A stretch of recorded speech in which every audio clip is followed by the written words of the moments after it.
eu trouxe o conteúdo do medo pra gente conversar. Acho meio tenso, sabe, a gente falar de medo, né? Porque tem tantas coisas aí que ele aborda, né?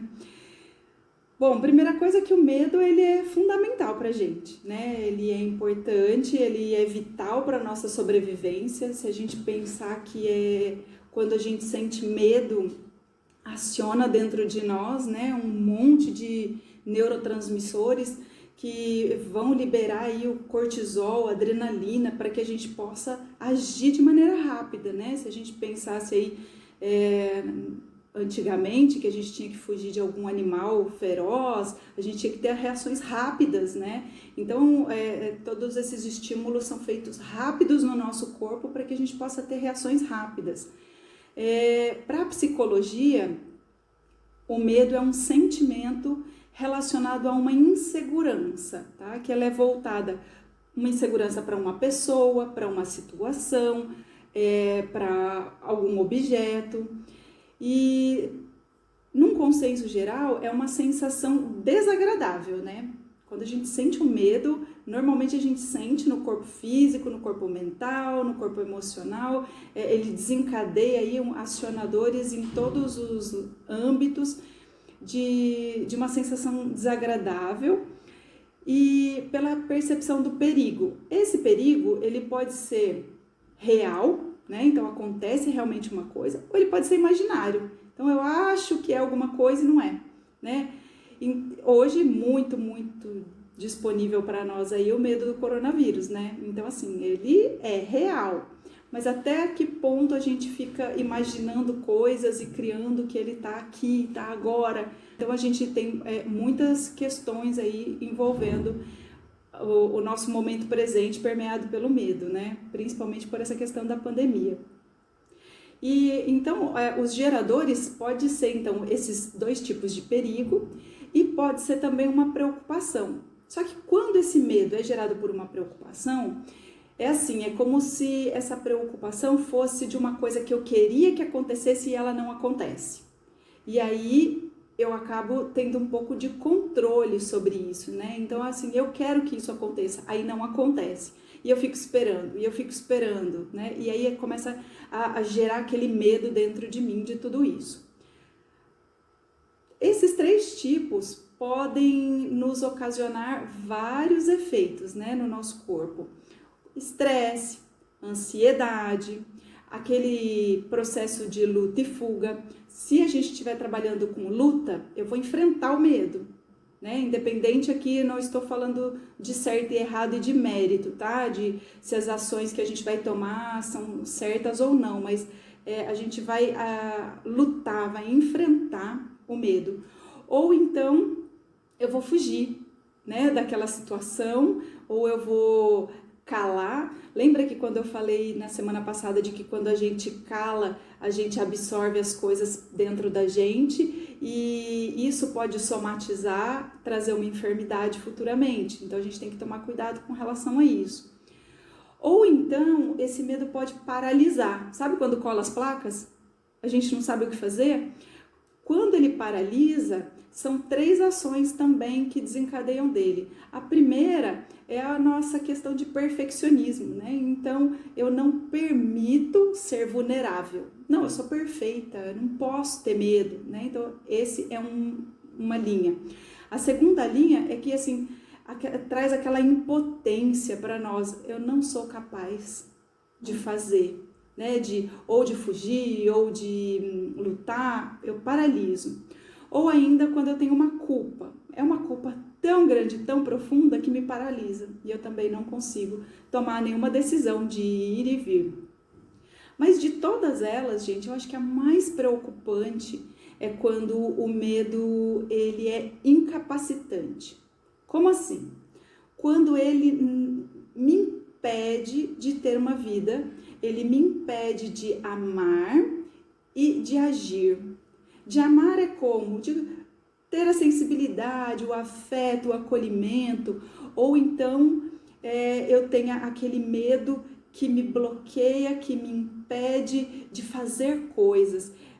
Inclusive, gente, esse medo pode trazer um bloqueio motor, né? Então tem gente que paralisa face, músculos, membros, e é tão sério, que quando chega a esse ponto é necessário uma intervenção médica muito especializada e talvez até nem a gente não consegue nem retroagir aí ao processo de tão sério que o medo pode chegar.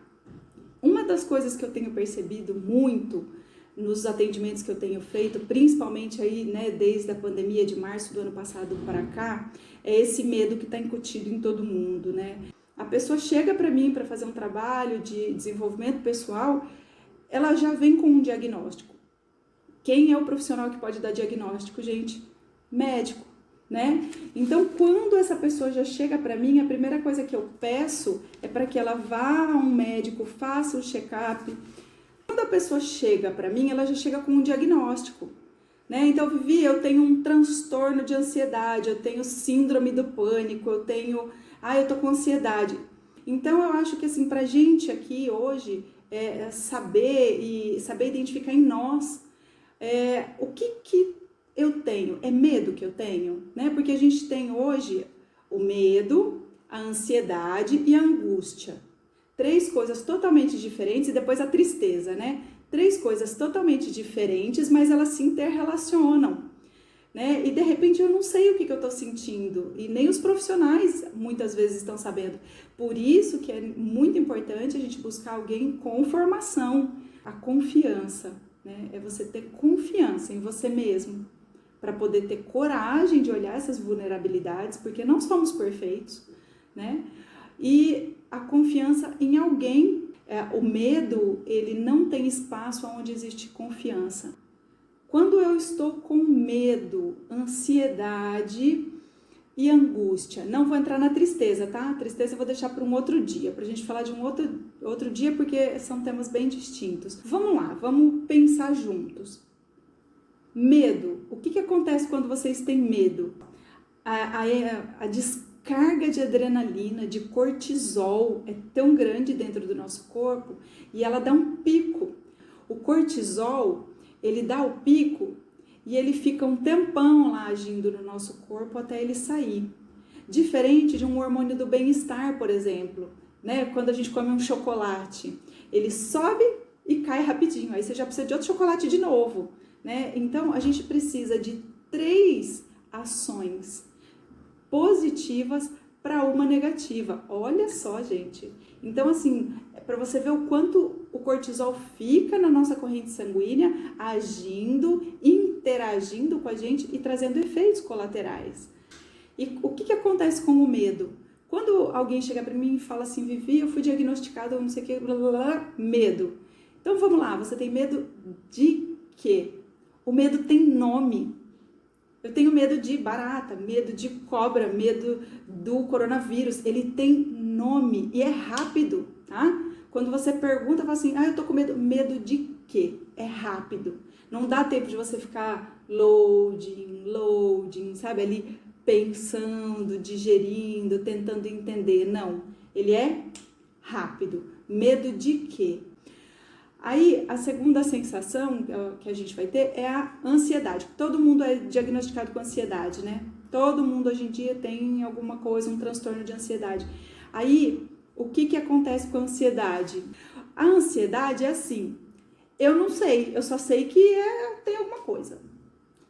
Eu não sei explicar, eu não tenho palavra, mas é isso aí, eu acho. Isso o quê? Não tem nome. Eu tô sentindo alguma coisa, mas eu não sei o que é, sabe? É igual você assistir aquele filminho do Alto da Compadecida lá, que o cara fala assim, eu não sei, eu só sei que é assim. Não sei, só sei que é assim. Assim, não sei o que, como. Então, a ansiedade não tem nome, tá? Aí sim você pode ser diagnosticado. Eu não sei, eu tenho um medo que vem de alguma coisa, de algum lugar e eu não sei de onde. Não, então, ansiedade não tem nome. Não sei, só sei que é isso, tá? E a angústia, gente? Lembra do pontinho da angústia, para quem já fez curso aí? Que é sempre assim, você pega bem no meinho, tem um buraquinho, né? Assim, um pouquinho abaixo do timo, né? Que é bem um pontinho que você põe o dedo ali, gente, aquilo ali até desmaia de tanta dor. Pega uma bolinha de tênis ou uma bolinha dessas de borracha, coloca ali naquele pontinho, sabe, no meio. Se você pegar e ficar massageando, vai chegar uma hora que ele solta, desbloqueia aquele ponto. Que a angústia é isso, é uma dor no peito, é uma coisa que aperta, que dói. Você sente a dor, é uma falta, um aperto, e muito sutil, mas muito profundo. Então, quando vocês estiverem sentindo, e essa pandemia está oferecendo todas essas sensações para nós, né? Todos esses sentimentos, essas emoções, e às vezes vem todas elas de uma vez, né? Aperta, dói, dá taquicardia, e eu sei o que é, e eu não sei, e daqui a pouco é uma confusão, né? Então, medita, gente, respira, né? E aí, uma das coisas que eu pesquisando sobre o medo, eu achei engraçado, porque já estão colocando lá, né? Autotratamento. Respire lenta e profundamente. Ai, gente, achei tão lindo. Né? Então, assim, lógico, vamos buscar os profissionais, mas para o nosso autotratamento, parar, a hora que sentir a taquicardia, sentir o aperto, né? Eu acho que é essa percepção que é mais importante. Quando a gente tem essa capacidade de perceber o que está acontecendo em nós, a gente consegue agir. Por isso que eu falo que é 50% do caminho andado, né? O que eu sinto? Eu sinto um aperto. Eu sinto uma taquicardia, né? Um arrepio. E o medo, né, gente? Você cola, né? Dependendo do que é, cola as placas, assim, você para, e aí? Então, é observar com carinho. O medo é um bicho-papão, né? Que a gente fica lá, ele vai crescendo, vai crescendo, vai crescendo. E tudo vai depender da importância, né, de como nós reagimos a ele. Mas você pega aí, eu que tenho medo e o outro que tem medo. As duas pessoas têm o medo? Tem. Elas sabem identificar e dar nome? Sabem. Mas como cada uma reage? Uma reage com pouca importância. Eu tenho medo, mas deixa ela lá no canto. A outra tem medo e fecha a porta, tranca e grita e liga para alguém e aciona o bombeiro. Então, tudo vai depender de como reagimos. E são essas reações que vão direto no nosso corpo físico.